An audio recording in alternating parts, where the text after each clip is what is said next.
How pissed are you with the new commander ban list? Not at all. I think it was perfectly fine. And from what I've seen, most people are pissed that Sol Ring wasn't banned, rather than pissed that the cards got banned. But my 300 Raise It Foil Jewel Lotus, were you gonna sell it? That's a question you have to make. Were you gonna sell that card? Yes, then yeah, you lost money. No, then you didn't lose money. So long as you're not gonna sell the card might as well be worthless. The thing about the ban list, right, is that from what I've seen, it's like casuals don't care because most of the cards that were banned, if not all of them, except for Nadu maybe, none of them were like permitted in their tables. They were already being ruled 0 out.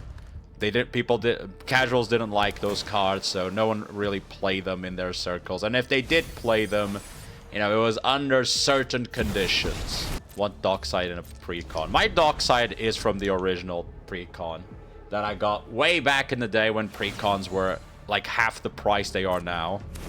Those were the days. Good old days of Magic when prices weren't like overflated. So casuals don't care, right? Casuals don't care about the ban list because they didn't play with those cards, or if they did play them, it was already like under very weird circumstances.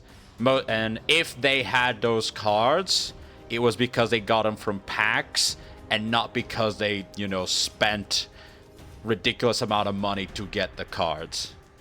It doesn't affect CDH. I think that's the funniest part I've seen so far. It's like so many people being like, oh, this affects CDH so much. Oh my god, the CDH people are gonna make their own format now because this is ridiculous. And it's like, you go see CDH people, they don't care. Because CDH people play with proxies. They don't spend...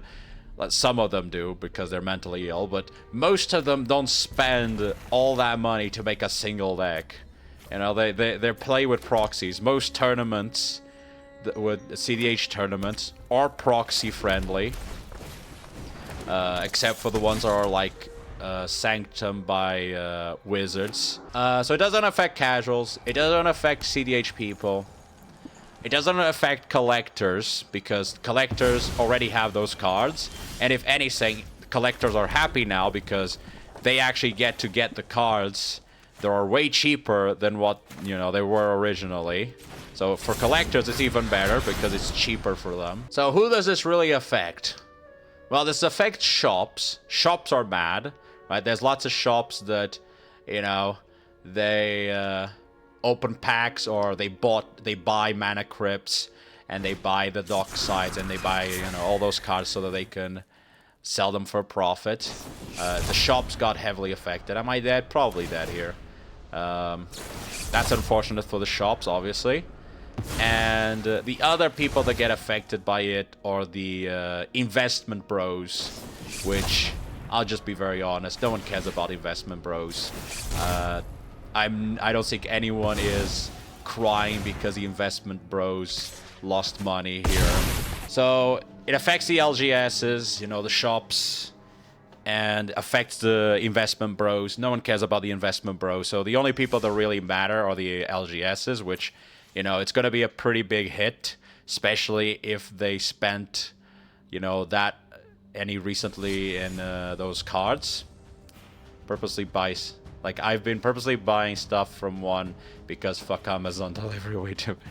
No, I think LGS is just better to buy from there. Plus, it's more secure. You know, and it's unfortunate for them because, you know, probably lots of them have, you know, those cards that now they don't really know what to do with them, and they're gonna have to somehow get rid of them, which is gonna probably be hard. Especially Jewel Lotus.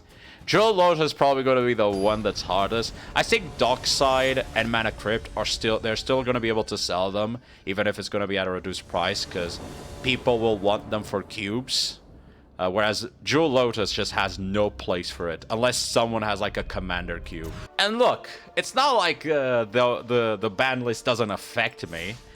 I have Dockside. I don't have Mana Crypt, and I don't have Jewel Lotus. I was very close to getting Mana Crypt. 3 months ago, I was very close to buying a mana crypt. Holy shit, like out of nowhere, 2 bots. I was, at the time, I wanted to buy an expensive card, and I was tempted between the One Ring and Mana Crypt. And I ended up going for the One Ring, because I felt like at least the One Ring would have been more fun to play with than Mana Crypt. Because Mana Crypt's just an accelerator, whereas Mana Crypt, you know, it's protection, it's card draw. If you have ways to untap it, you can do shenanigans, you can reanimate it, you can copy it to get extra turns of protection. There's a lot of stuff you can do with One Ring. It's not just, you know, it's not like Mana Crypt, it's just a burst of mana. So I decided to go for One Ring. And obviously, if I had gone for the Mana Crypt and they had banned, and you know, they banned the Mana Crypt now, I probably would have been very pissed because I spent the money. So that's another type of people that probably is unfortunate. People that bought the Mana Crypt, you know, in the last few months. Probably also unfortunate for them. But I think for the overall, you know, player experience, I think that this was a good thing to do. I think it was good that those cards were banned, especially Jewel Lotus. I think Dockside was, you know, fine. I didn't really mind my Dockside that much, but I understand why it was banned. Mana Crypt, I also understand why it was banned. Nadu, I think the funniest part is no one really cares that Nadu got banned. Everyone is like, yeah, makes sense that Nadu got banned. Dockside, from what I've seen, a lot of people are interested to see what CDH is going to be like now, because Dockside is the one that, like, the meta in CDH revolves around Dockside a lot. You know, the artifact decks are not as popular in CDH because of Dockside. Another thing I've seen is also, like, regarding the ban list, is that a lot of the people that I've seen that are complaining, you know, they're, like, mad. Actually mad, right? I'm not talking about people that are making, like, you know, funny memes or, like, funny videos where they're, like, trolling with, like, the cards, like burning the cards and cutting them. Like, clearly they're doing that for content, and they don't really care that much that the cards got banned. But, like, there's this, like, group of people that are just, like, absolutely mad that the cards got banned, and they'll, like, actually think that people care about this ban, and that people, you know, are raging, and the CDH should become its own format because of the bans and whatnot. And what I normally see is that they're not even, like, true CDH players. They're just people that are, like, very high. They play high power, almost CDH decks, but they don't actually play CDH. They don't actually go to the tournaments to play CDH. They just, like, they're, like, close to CDH, but they're not there yet. Which is funny because you go to CDH group communities and you see that they don't care about the bans. So it's like pretenders trying to act in behalf of a community that they're not even part of. 1, 2, 3, 4. Oh, wait.